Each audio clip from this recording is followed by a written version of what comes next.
4 cups na all-purpose flour ang aking gagamitin. Ayan, salain ko lang muna ito. At pagkatapos ay maglalagay tayo ng 2 tablespoon na baking powder at 2 sachet na Bear Brand ang gamit ko dito. And mix lang natin hanggang sa mag-well combine. At atin ang itatabi. Sa isang bowl, maglalagay tayo ng 1 itlog lang aking gagamitin. At maglagay ako ng 2 tablespoon na cooking oil, canola gamit ko dyan. At syempre, mix natin. At kalahating cup na tubig. Mamaya pwede naman tayo magdagdag. At saka maglagay tayo ng asukal. 3/4 cup yung aking lalagay. Pwedeng puti, pwedeng wash. Siyempre, tunawin lang natin maigi. At naglagay ako dito ng food color, yung ubi flavor. Okay na muna itong flavor na to. Mamaya pwede naman tayong magdagdag. At ilalagay na natin ang ating ingredients. Ayan, kalahati lang muna ilalagay natin. Then halo-haluin natin para hindi tayo mahirapan sa paghahalo. Saka natin ulit ihahalo yung kalahati. Tabi lang muna natin.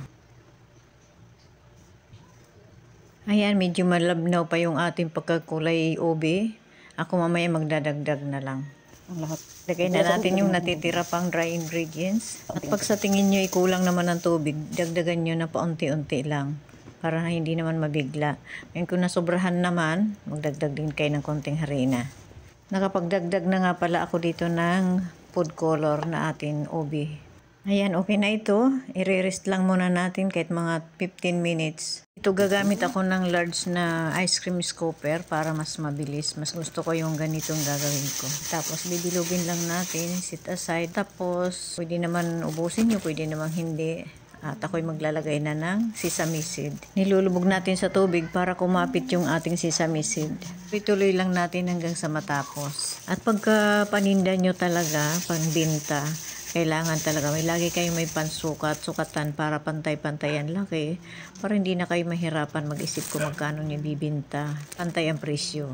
At ayan, nakatapos na po at tayo ay magpiprito na. Painit lang ako ng ating kawali. At yan, tinesting ko na yung isa na maliit. At yan, nagsimula na nga tayo magprito. Ayan, ang ganda, diba? Ng pagka-violet. Ayan, lumulutang na sila. Ibig sabihin, luto na siya. Pero ako medyo tostado ang pagkakaluto ko. Ayan, luto na nga. Pwede na tayong kumain. Ayan na guys. Ayan na guys, nagtitesting na nga ako dito. Ang sarap. Tama-tama lang talaga yung timpla ko. Ano natin? Meron na akong dating ginawa nito. Ayan, tignan nyo na lang dyan sa aking mga video. Ayan guys, pag pwede naman, pag lumamig na, pwede na naman iinit sa oven nyo, di kaya sa air fryer para laging malutong. At ayan, hanggang dito na lang, kumakain na nga kami ng anak ko. Gusto niyang medyo toasted.